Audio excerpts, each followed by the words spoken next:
are many ways to begin a piece of art, and this is the same for pixel art. If you're new to pixel art or a beginner artist altogether, I would recommend sketching out the form of your piece before you begin.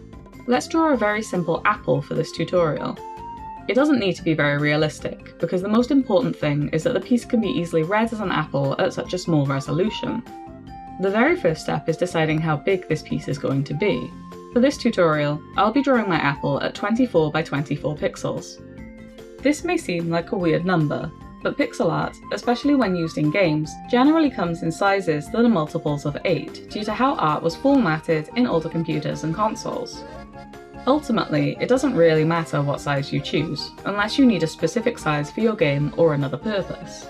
It's up to you how you choose to stay within this size boundary.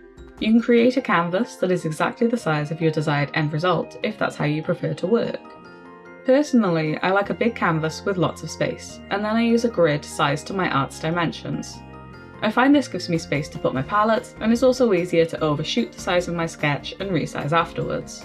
The next step to creating the apple's form is finding a good reference. You can use search engines or dedicated reference sites to find images that will help you understand how best to depict forms, colours, and lighting in your piece.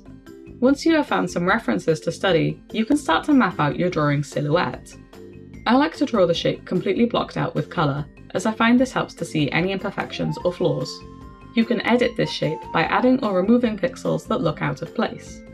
For this apple drawing, I'm going to cheat and mirror the pixels so that the shape is completely symmetrical. And here is our pixel art piece's basic form. In the next video, we'll look at shading and lighting the form. Thanks for watching.